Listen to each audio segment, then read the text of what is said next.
They called my son 14 times before anyone thought to call me back. I know that now. I didn't know it then. When I opened my eyes, the first thing I saw was a water-stained ceiling tile and a fluorescent light that buzzed just slightly off rhythm. The kind of sound that burrows into your skull. The second thing I saw was a nurse I had never met in my life. A young woman with dark braided hair and tired eyes, holding my wrist and counting quietly under her breath. She wasn't who I expected to see. My name is Margaret. I'm 63 years old. I live in a 2-bedroom house in Oakville, Ontario. The same house I've lived in for 22 years. The same house where I raised my son, where I planted the maple tree in the backyard that's now taller than the roof, where I have a welcome mat at the front door that says, "Home is where the heart is a gift from my late husband, Gerald, who passed 4 years ago this November." I teach piano out of my living room 3 afternoons a week. Or I did. I'm getting ahead of myself. It was a Tuesday in March. I remember that specifically because Tuesdays are my longest teaching days, back-to-back students from 3 o'clock until 7, and I had been tired for weeks, in a way I kept telling myself was just the end of winter. Ontario winters do that to you. You reach February and March, and your body starts running on fumes, waiting for the snow to finally stop apologizing and just leave. I had made myself a cup of tea that morning, Earl Grey, and I was sitting at the kitchen table going through some bills, mostly some correspondence from my financial advisor about my RRSP when I felt it. Not pain exactly. More like a door closing somewhere inside my chest. A quiet, decisive thud. And then my left arm went strange. Not numb. Strange. Like it belonged to someone else. I had enough time to think this is it. Isn't it? And then the floor came up to meet me. My neighbor Ruth found me. Ruth is 71. A retired postal worker who has lived next door since before my children were born. She had come over to return a casserole dish she'd borrowed in January. She's the kind of woman who returns things promptly and apologizes for the delay even when there is no delay, and when I didn't answer the door, she tried the handle, found it unlocked, and walked in to find me on the kitchen floor with my tea soaking into the grout. Ruth called 911. She rode in the ambulance with me, holding my hand, talking to me in that low, steady voice of hers, telling me the paramedics were very competent and that she'd already called my son. She'd called my son. His name is Daniel. He's 37 years old. He works in tech, something with software. Something I've never fully understood, despite his many patient explanations and lives in Calgary with his wife, Renata, and their 2 children. My grandchildren, Lily, who is 9, and Owen, who is 5. Calgary is a 4-hour flight from Toronto. I know this precisely because I've made that flight 11 times since Gerald died. Always me flying west. Always me being the one who makes the trip. When the doctor at Halton Healthcare told me I'd had a mild stroke, they call it a thanks in advance, a transient ischemic attack, which sounds almost gentle until you understand what it means. The first thing I asked was whether Daniel knew. The doctor, a careful, soft-spoken man named Dr. Falls, Okafor, told me that the hospital had been trying to reach my emergency contact. That emergency contact was Daniel. They had called him 14 times over the course of 3 hours. He didn't answer. Ruth was still there when they told me. She was sitting in the chair beside my bed with her coat still on, her casserole dish sitting on the windowsill because there was nowhere else to put it. And when she saw my face, she reached over and took my hand again without saying a single word. That's the thing about Ruth. She knows when words are just noise. I didn't cry. I'm not sure why. Maybe because some part of me had already known. The way you know a window is drafty before you actually feel the cold. You've sensed it. You've been sensing it for a long time, and you've just been standing in a different room. The nurses eventually reached Daniel at 7:30 that evening. I know because Dr. Okafor told me afterward. And because I heard the nurse at the station down the hall say yes, she's stable. Yes. She's conscious in a voice that suggested she'd had to repeat it more than once. Daniel did not come to the hospital that night. He called my room phone at 8:15. I let it ring. I wasn't trying to make a point. I was just very tired, and the ceiling tile was still there, and I wasn't ready to hear his voice arrange itself into the particular shape of an excuse. He left a voicemail. I didn't listen to it until the next morning. Hey, Mom. It's me. I'm so sorry I missed the hospital's calls. I was in back-to-back meetings and my phone was on silent. You know how it is. Renata says she hopes you're feeling better. We're looking at flights. We'll figure something out. Call me when you can. Love you. I played it twice. Then I put the phone face down on the bed table and looked out the window at the gray March sky over Oakville. And I thought about the maple tree in my backyard and whether Ruth had remembered to water my houseplants. And I did not call him back. I was in the hospital for 4 days. Dr. Okafor wanted to monitor me, run more tests, adjust my blood pressure medication, make sure the thanks in advance hadn't been a warning shot for something larger. I was cooperative and polite, and I did everything they asked. I ate the hospital food without complaint. I completed the small cognitive exercises the occupational therapist gave me. I was, by every external measure, handling things well. What I did not do was pretend that everything was fine when my son called again on the second day and I could hear, faintly in the background, the sound of a hockey game on television. He said he'd looked at flights and they were expensive right now. Really expensive. And with the kids' schedules and Renata's work situation, it just wasn't the best timing. He said the doctors had told him I was stable. He said he'd come out in the summer. He promised, maybe June. He said, "You're going to be okay. Mom, you're tough." I said, "Mm-hmm." And then I said I was tired and needed to rest. After I hung up, I lay there for a long time in the quiet hum of the hospital room. And I thought about the summer. Daniel was 12 and broke his wrist at hockey camp, and I drove 4 hours through a snowstorm to bring him home. I thought about the weeks after Gerald's funeral. How I cooked and cleaned and arranged and organized and smiled at the reception so that everyone would feel comfortable, so that no one would feel the need to worry about me. I thought about the last 4 years of flying west 11 times. Always west. Always me. I thought I have spent a very long time making sure everyone else's inconvenience was smaller than mine. On the third day, something unexpected happened. A woman came to my room carrying a thermos of homemade soup. Her name was Nadia. She was 58. A piano student I'd taken on just 8 months ago, a late beginner.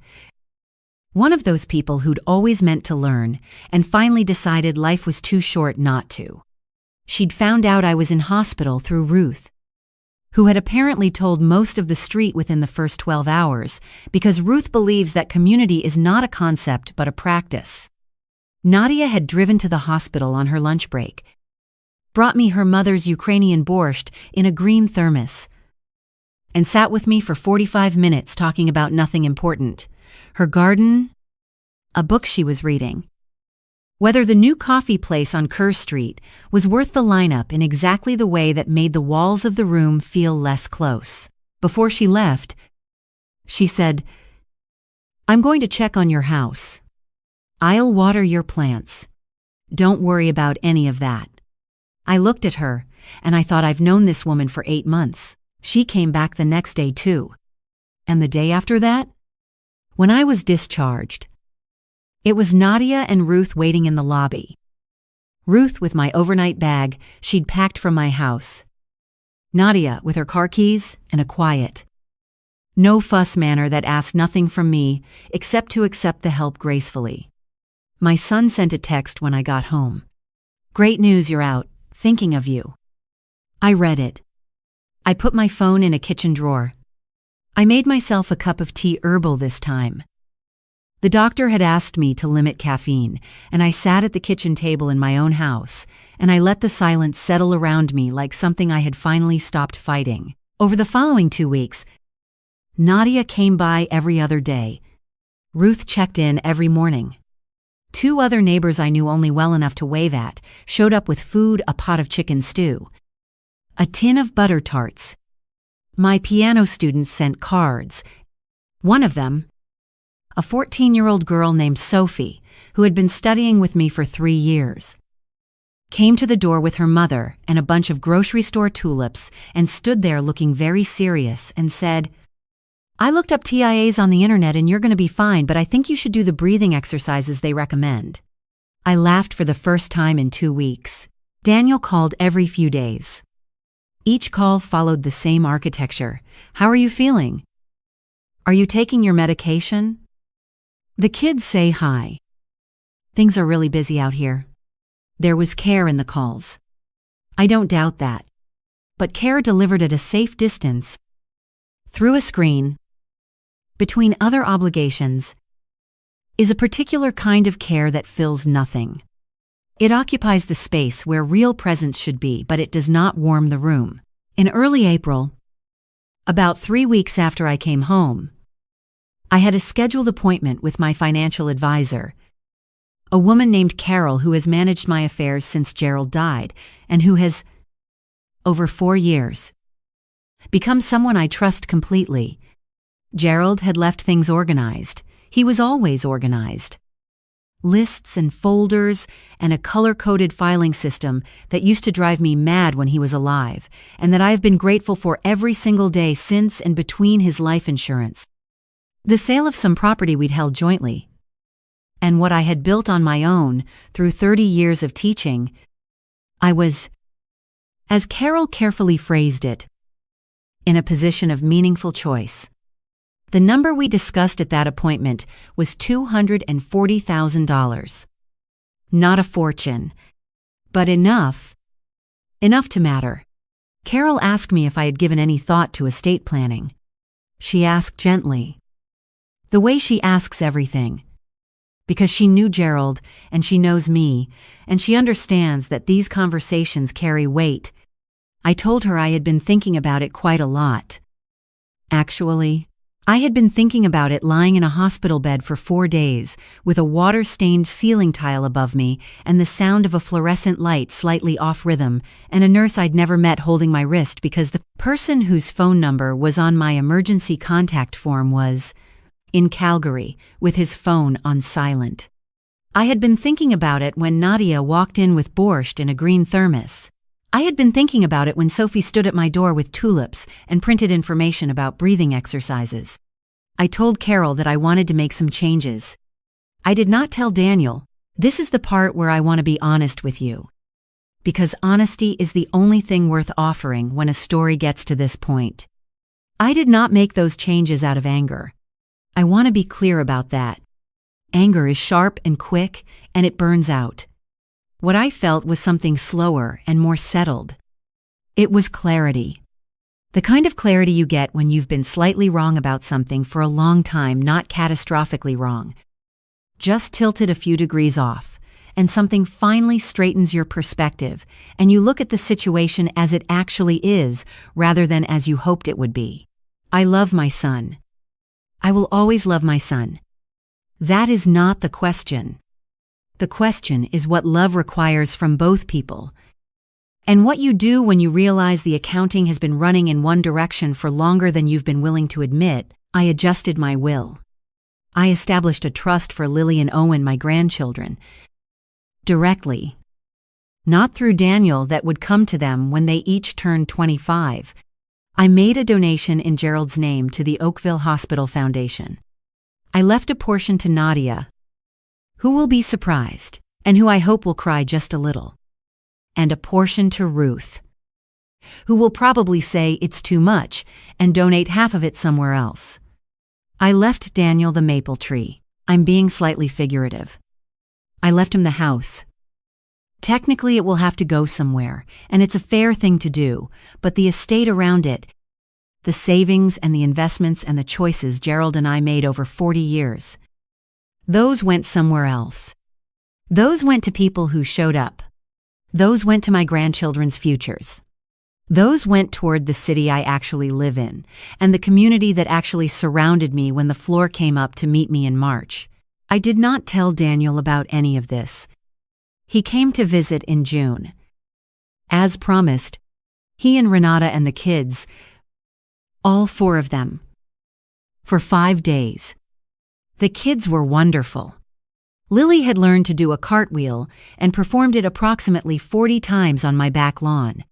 Owen followed Ruth's cat through the yard with the focused, scientific intensity of a very small researcher. It was a good 5 days. Genuinely good.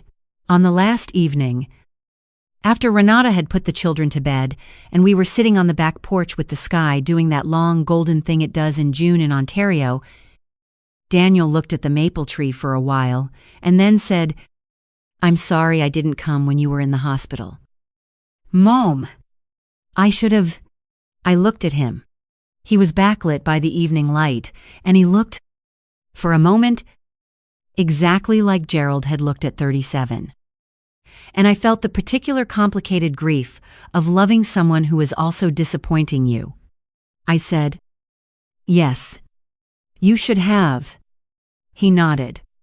He didn't make excuses this time. I respected that.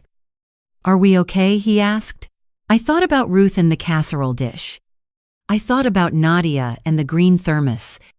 I thought about Sophie and the tulips and the breathing exercises. I thought about lying on the kitchen floor, staring at the ceiling and having enough time to think this is it. Isn't it? And the first face I saw when I woke up being a kind stranger, "We're okay." I said, "But things are going to be different." He asked me what I meant. I told him, not everything, not about Carol or the will or the specific numbers, because those details weren't his to carry yet, and I'm not cruel. But I told him that I had been making myself smaller than my own life for a long time, flying west 11 times and counting, filling the distance between us with my own effort so that the gap would never be visible, and that I was finished doing that. I told him that I had people in my life who had shown up for me in March when it mattered, and that I had learned something from that. Something I should have learned earlier. About what love actually looks like when it's being practiced, and not just felt. He was quiet for a long time. Then he said, "I hear you." I hope he did. I genuinely hope he did. 2 weeks after they flew home, he started calling more. Not every few days, actually more. Shorter calls sometimes. Just checking in. Nothing required. Nothing. Transactional. Last month, he called on a Thursday evening for no reason except that Lily had said something funny at school, and he wanted to tell me. It lasted 11 minutes, and nothing important was discussed, and I thought about it for the rest of the week. I'm still teaching piano out of my living room. My blood pressure is managed and my medication is working, and Dr. Okafor seems satisfied with my progress. Ruth's cat has decided to move into my yard for the summer on a semi-permanent basis, and I'm choosing to be flattered rather than inconvenienced. Nadia has progressed to Chopin slowly, with great determination, and last week she played 4 full bars without stopping and looked up at me with the particular stunned joy of someone who has just proven something to themselves. I had 4 days in a hospital bed to think about my life. I've spent a long time arranging my world around the question of whether people would leave if I asked too much. Keeping quiet. Keeping small. Making sure my need was always less than everyone else's inconvenience. What I know now, what the stroke gave me, if you can call it a gift, which I do. cautiously, is that the people worth keeping in your life will not leave when you stop making yourself easier to love. And the people who only show up when it's convenient were never really staying to begin with. I kept the $240. Ling ling ling. And I kept my maple tree. And I am, for the first time in 4 years, sleeping all the way through the night.